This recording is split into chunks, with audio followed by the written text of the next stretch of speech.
अस्सलाम वालेकुम। अच्छा जी, ईरान इसराइल ते अमेरिका की जंग जिहड़ी आ, क्या ये आलमी जंग बनने वाले पासे जा रही है। मैं थोड़े जे तुहानूं हकायक दस्सण लगा वां कि किहड़े किहड़े मुल्क जिहड़े आ हौली हौली ਇਹਦੇ ਵਿੱਚ ਵੜਦੇ ਜਾ ਰਹੇ ਆ। ਇਸਰਾਈਲ ਨੇ ਤੇ ਅਮਰੀਕਾ ਨੇ ਈਰਾਨ ਦੇ ਉੱਪਰ ਹਮਲਾ ਕੀਤਾ ਤੇ ਉਹਨੂੰ ਇਸ ਗੱਲ ਦੀ ਬਿਲਕੁਲ ਵੀ ਉਮੀਦ ਨਹੀਂ ਸੀ ਕਿ ਈਰਾਨ ਇੰਨੀ ਸ਼ਿੱਦਤ ਦੇ ਨਾਲ ਜਵਾਬੀ ਹਮਲੇ ਕਰੇਗਾ। ਤੇ ਜਵਾਬੀ ਹਮਲੇ ਉਹਨੇ ਕਿਹੜੇ ਕਿਹੜੇ ਮੁਲਕਾਂ ਤੇ ਕੀਤੇ, ਪਹਿਲੇ ਤੁਹਾਨੂੰ ਇਹ ਦੱਸ ਦਈਏ, ਉਸ ਤੋਂ ਬਾਅਦ ਤੁਹਾਨੂੰ ਦੱਸਾਂਗੇ ਕਿ ਨਵੇਂ ਮੁਲਕ ਜਿਹੜੇ ਆ ਉਹ ਕਿਸ ਤਰ੍ਹਾਂ ਇਸ ਜੰਗ ਦੇ ਵਿੱਚ ਹੌਲੀ ਹੌਲੀ ਵੜਦੇ ਜਾਂਦੇ ਆ। ਸਭ ਤੋਂ ਪਹਿਲੇ ਈਰਾਨ ਨੇ ਜਿਹੜੇ ਅਮਰੀਕਾ ਦੇ ਅੱਡੇ ਸੀ ਨਾ, ਜਿਹੜੇ ਉਹਨੇ ਖਲੀਜੀ ਮੁਲਕਾਂ ਦੇ ਵਿੱਚ ਬਣਾਏ ਹੋਏ ਸੀ, ਉਹਦੇ ਉੱਪਰ ਅੰਨ੍ਹੇਵਾਹ ਮਿਜ਼ਾਈਲ ਹਮਲੇ ਸ਼ੁਰੂ ਕਰ ਦਿੱਤੇ। ਫਿਰ ਉਹਨੇ ਇਸਰਾਈਲ ਦੇ ਉੱਪਰ ਅੰਨ੍ਹੇਵਾਹ ਜਿਹੜਾ ਮਿਜ਼ਾਈਲ ਸੀ ਨਾ ਉਹ ਸੁੱਟਣਾ ਸ਼ੁਰੂ ਕਰ ਦਿੱਤਾ। ਦੁਬਈ ਦੇ ਵਿੱਚ ਮਿਜ਼ਾਈਲ ਡਿੱਗੇ ਜਿੱਥੇ ਅਮਰੀਕਾ ਦੇ ਅੱਡੇ ਸੀਗੇ। ਬਹਿਰੀਨ ਦੇ ਵਿੱਚ ਮਿਜ਼ਾਈਲ ਡਿੱਗੇ ਜਿੱਥੇ ਅਮਰੀਕਾ ਦੇ ਅੱਡੇ ਸੀਗੇ। ਕਤਰ ਦੇ ਵਿੱਚ ਮਿਜ਼ਾਈਲ ਡਿੱਗੇ ਜਿੱਥੇ ਅਮਰੀਕਾ ਦੇ ਅੱਡੇ ਸੀ। ਸਾਊਦੀਆ ਦੇ ਮਿਜ਼ਾਈਲ ਸੁੱਟੇ ਜਿੱਥੇ ਅਮਰੀਕਾ ਦੇ ਅੱਡੇ ਸੀ। ਜਦੋਂ ਅਮਰੀਕਾ ਦੇ ਅੱਡਿਆਂ ਦੇ ਉੱਪਰ ਹਮਲੇ ਹੋਏ ਤੇ ਅਮਰੀਕਾ ਵਾਲਿਆਂ ਨੇ ਆਪਣੇ ਫੌਜੀਆਂ ਨੂੰ ਚੱਕ ਕੇ ਹੋਟਲਾਂ ਦੇ ਵਿੱਚ ਠਹਿਰਾ ਦਿੱਤਾ। ਫਿਰ ਈਰਾਨ ਨੇ ਉਹਨਾਂ ਹੋਟਲਾਂ ਦੇ ਉੱਪਰ ਵੀ ਹਮਲੇ ਕਰਨੇ ਸ਼ੁਰੂ ਕਰ ਦਿੱਤੇ। ਇਹ ਹਮਲਿਆਂ ਦਾ ਸਿਲਸਿਲਾ ਜਿਹੜਾ ਸੀ ਨਾ ਉਹ ਜਾਰੀ ਰਿਹਾ ਤੇ ਆਹਿਸਤਾ ਆਹਿਸਤਾ ਇਹਨਾਂ ਦੇ ਵਿੱਚ ਸ਼ਿੱਦਤ ਆਉਂਦੀ ਗਈ। ਅਸੀਂ ਸੋਸ਼ਲ ਮੀਡੀਆ ਦੇ ਉੱਪਰ ਬਹੁਤ ਸਾਰੀ ਵੀਡੀਓਜ਼ ਦੇਖੀਆਂ ਵਾ, ਜਿਹੜੀਆਂ ਦੁਬਈ ਦੀਆਂ ਵਾ, ਜਿਹੜੀਆਂ ਕਤਰ ਦੀਆਂ ਵਾ, ਸਾਊਦੀਆ ਦੀਆਂ ਵਾ, ਬਾਕੀ ਸਾਰੇ ਮੁਲਕਾਂ ਦੀਆਂ ਵਾ, ਜਿੱਥੇ ਹਮਲੇ ਬੜੇ ਸ਼ਿੱਦਤ ਦੇ ਨਾਲ ਹੁੰਦੇ ਪਏ ਆ ਔਰ ਮੋਬਾਈਲ ਦੇ ਵਿੱਚ ਉਹ ਵੀਡੀਓ ਬਣੀਆਂ ਹੋਈਆਂ। ਲੇਕਿਨ ਹੁਣ ਜ਼ਰਾਏ ਦਾ ਕਹਿਣਾ ਵਾ ਕਿ ਇਸ ਤਰ੍ਹਾਂ ਦੇ ਮਿਜ਼ਾਈਲਾਂ ਦੇ ਨਾਲ ਹਮਲੇ ਹੋ ਰਹੇ ਆ ਕਿ ਜਿਹਨੂੰ ਕੈਮਰੇ ਦੀ ਅੱਖ ਜਿਹੜੀ ਆ ਉਹ ਵੀ ਮਹਿਫੂਜ਼ ਨਹੀਂ ਕਰ ਸਕਦੀ। ਸਿਰਫ ਇੱਕੋ ਹੀ ਆਵਾਜ਼ ਆਉਂਦੀ ਆ, ਠਾ, ਤੇ ਪਤਾ ਲੱਗਦਾ ਜੀ ਹਰ ਸ਼ੈ ਜਿਹੜੀ ਆ ਉਹ ਤਬਾਹ ਹੋ ਗਈ ਆ ਤੇ ਉੱਥੇ ਅੱਗ ਲੱਗ ਗਈ ਆ। ਤੇ ਅਮਰੀਕਾ, ਇਸਰਾਈਲ ਤੇ ਖਲੀਜੀ ਮੁਲਕਾਂ ਨੂੰ ਇਸ ਗੱਲ ਦਾ ਅੰਦਾਜ਼ਾ ਨਹੀਂ ਸੀ। ਹੁਣ ਜਨਾਬੇ ਅਲੀ ਰਾਤ ਦਾ ਇੱਕ ਕੱਟਾ ਹੋਰ ਖੁੱਲ ਗਿਆ ਵਾ।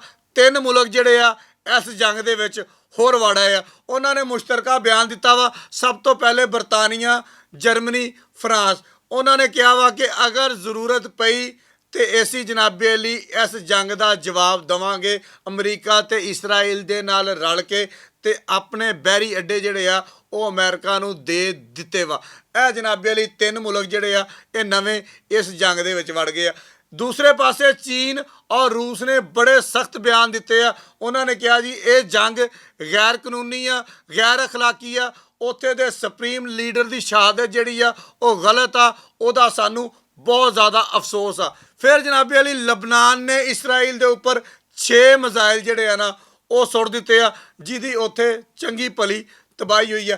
ਇਹ ਤਾਂ ਉਹ ਮੁਲਕ ਨੇ ਜਿਹੜੇ ਹੌਲੀ ਹੌਲੀ ਇਸ ਜੰਗ ਦੇ ਵਿੱਚ ਵੜਦੇ ਜਾ ਰਹੇ। ਹੁਣ ਦੂਸਰੇ ਪਾਸੇ ਜਿਹੜਾ ਅਮਰੀਕਾ ਦਾ ਸਦਰ ਆ ਟਰੰਪ, ਉਹ ਕਦੀ ਧਮਕੀਆਂ ਦੇਣ ਲੱਗ ਜਾਂਦਾ ਵਾ, ਕਦੀ ਜਨਾਬੇ ਲਈ ਇੰਜ ਕਰਕੇ ਤਰਲੇ ਕਰਨ ਲੱਗ ਜਾਂਦਾ ਵਾ ਕਿ ਭਾਜੀ ਗੱਲ ਇਹ ਆ ਕਿ ਤੁਸੀਂ ਆਪਣੀ ਹਕੂਮਤ ਦਾ ਸਾਥ ਨਾ ਦਿਓ। ਇਹ ਈਰਾਨ ਦੀ ਆਵਾਮ ਨੂੰ ਕਹਿ ਰਿਹਾ ਕਿ ਭਾਜੀ ਤੁਸੀਂ ਆਪਣੀ ਹਕੂਮਤ ਦਾ ਸਾਥ ਨਾ ਦਿਓ, ਤੁਸੀਂ ਆਪਣੀ ਹਕੂਮਤ ਦੇ ਖਿਲਾਫ ਡਟ ਕੇ ਖੜੇ ਹੋ ਜਾਓ, ਉਹਦੇ ਖਿਲਾਫ ਬਿਆਨ ਦਿਓ, ਲੇਕਿਨ ਉਹਨੂੰ ਇਹਦੇ ਵਿੱਚ ਕਿਸੇ ਵੀ ਕਿਸਮ ਦੀ ਕਾਮਯਾਬੀ ਨਹੀਂ ਮਿਲ ਰਹੀ। ਫਿਰ ਐਂਡ ਤੇ ਆ ਕੇ ਇੱਕ ਧਮਕੀ ਦੇ ਦਿੰਦਾ, ਅਗਰ ਤੁਸੀਂ ਮੇਰੀ ਗੱਲ ਨਾ ਮੰਨੀ ਫਿਰ ਮੈਂ ਤੁਹਾਨੂੰ ਤਬਾਹ ਕਰ ਦਿਆਂਗਾ, ਮੈਂ ਤੁਹਾਨੂੰ ਬਰਬਾਦ ਕਰ ਦਿਆਂਗਾ। ਲੇਕਿਨ ਸੁਪਰੀਮ ਲੀਡਰ ਦੀ ਸ਼ਹਾਦਤ ਨੇ ਇੱਕ ਜਜ਼ਬਾ ਇਰਾਨੀ ਆਵਾਮ ਦੇ ਵਿੱਚ ਦੁਬਾਰਾ ਪੈਦਾ ਕਰ ਦਿੱਤਾ ਵਾ, ਜਿਹਦੇ ਨਤਾਇਜ ਆਹਿਸਤਾ ਆਹਿਸਤਾ ਅਮਰੀਕਾ, ਇਸਰਾਈਲ ਔਰ ਉਹਦੇ ਇਤਿਹਾਦੀਆਂ ਨੂੰ ਮਿਲਣਾ ਸ਼ੁਰੂ ਹੋ ਗਿਆ।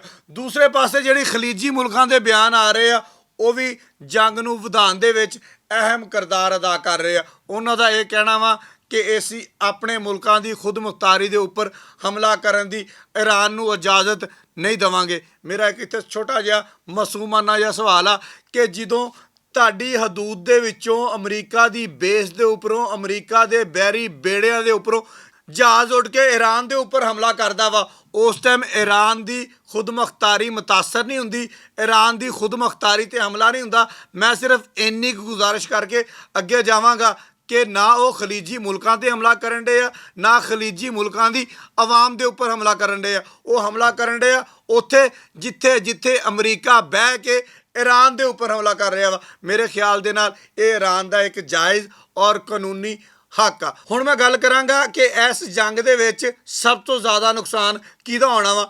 ਈਰਾਨ ਦਾ ਤਾਂ ਨੁਕਸਾਨ ਜਿਹੜਾ ਹੁੰਦਾ ਪਿਆ ਉਹ ਨਜ਼ਰ ਆ ਰਿਹਾ ਵਾ। ਲੇਕਿਨ ਅੱਜ ਤੱਕ ਅਮਰੀਕਾ ਨੇ ਜਿੰਨੇ ਵੀ ਹਮਲੇ ਕੀਤੇ ਆ ਉਹਨੇ ਦੂਸਰਿਆਂ ਤੇ ਜਾ ਕੇ ਹੀ ਹਮਲੇ ਕੀਤੇ ਆ। ਲੇਕਿਨ ਪਹਿਲੀ ਦਫਾ ਅਮਰੀਕਾ ਦੇ ਉੱਪਰ ਵੀ ਹਮਲੇ ਹੋਣ ਜਾ ਰਹੇ ਆ, ਜਿਹੜੇ ਉਹਦੇ ਬੈਰੀ ਬੇੜਿਆਂ ਤੇ ਹਮਲੇ ਹੁੰਦੇ ਆ। ਇਧਰੋਂ ਈਰਾਨ ਇੱਕ ਮਿਜ਼ਾਈਲ ਸੁੱਟਦਾ ਵਾ ਉਹਨਾਂ ਦੇ ਬੇੜੇ ਦੇ ਉੱਪਰ, ਉਧਰੋਂ ਉਹਨਾਂ ਨੂੰ 200 ਮਿਜ਼ਾਈਲ ਉਡਾਉਣਾ ਪੈਂਦਾ ਵਾ ਈਰਾਨ ਦੇ ਇੱਕ ਮਿਜ਼ਾਈਲ ਨੂੰ ਤਬਾਹ ਕਰਨ ਵਾਸਤੇ। ਤੇ ਅਮਰੀਕਾ ਦਾ ਇੱਕ ਮਿਜ਼ਾਈਲ ਜਿਹੜਾ ਨਾ ਉਹ $4 ਮਿਲੀਅਨ ਦਾ ਵਾ। ਕਿੰਨੇ ਦਾ ਵਾ? $4 ਮਿਲੀਅਨ ਦਾ। 200 ਮਿਜ਼ਾਈਲ ਇੱਕ ਮਿਜ਼ਾਈਲ ਨੂੰ ਸੁੱਟਣ ਵਾਸਤੇ ਜਾ ਰਿਹਾ ਵਾ ਤੇ ਉਹਨਾਂ ਦਾ ਖਰਚਾ, ਉਹਨਾਂ ਦੀ ਮਾਸ਼ੀਅਤ ਕਿੰਨੀ ਤਬਾਹ ਹੋ ਰਹੀ ਆ। ਅੱਜ ਦਾ ਦਿਨ ਬੜਾ ਅਹਿਮ ਹੋਏਗਾ ਅਮਰੀਕਾ ਵਾਸਤੇ ਤੇ ਉਹਦੇ ਇਤਿਹਾਦੀਆਂ ਵਾਸਤੇ। ਜਦੋਂ ਅਮਰੀਕਾ ਦੀ ਸਟਾਕ ਐਕਸਚੇਂਜ ਖੁੱਲੇਗੀ ਉੱਥੇ ਪਤਾ ਲੱਗੇਗਾ, ਕਿਉਂਕਿ ਪੂਰੀ ਦੁਨੀਆ ਦਾ ਇਨਸਾਰ ਅਮਰੀਕਾ ਦੀ ਇਸ ਮਾਰਕੀਟ ਤੇ ਹੁੰਦਾ ਵਾ। ਇਹਦੇ ਖੁੱਲ੍ਹਣ ਤੋਂ ਬਾਅਦ ਬਹੁਤ ਸਾਰੇ ਅਸਲ ਹਕਾਇਕ ਸਾਹਮਣੇ ਆਣਗੇ। ਸ਼ਾਇਦ ਮੇਰੇ ਅੰਦਾਜ਼ੇ ਦੇ ਮੁਤਾਬਕ ਅਮਰੀਕਾ ਨੂੰ ਇਹ ਉਮੀਦ ਨਹੀਂ ਸੀ ਕਿ ਈਰਾਨ ਇੰਨੀ ਸ਼ਿੱਦਤ ਦੇ ਨਾਲ ਤੇ ਇੰਨਾ ਲੰਬਾ ਲੜ ਸਕੇਗਾ। ਲੇਕਿਨ ਸਾਡੇ ਜ਼ਰਾਏ ਦਾ ਕਹਿਣਾ ਵਾ ਕਿ ਈਰਾਨ ਦੇ ਕੋਲ 6000 ਦੇ ਕਰੀਬ ਮਿਜ਼ਾਈਲ ਨੇ। ਅਗਰ ਰੋਜ਼ ਦੇ 100-200 ਮਿਜ਼ਾਈਲ ਇਸਰਾਈਲ ਔਰ ਅਮਰੀਕਾ ਦੇ ਅੱਡਿਆਂ ਦੇ ਉੱਪਰ ਸੁੱਟਦਾ ਵਾ ਤੇ ਉਹ 1 ਮਹੀਨੇ ਤੱਕ ਇਹ ਜੰਗ ਜਿਹੜੀ ਆ ਉਹ ਲੜ ਸਕਦਾ ਵਾ।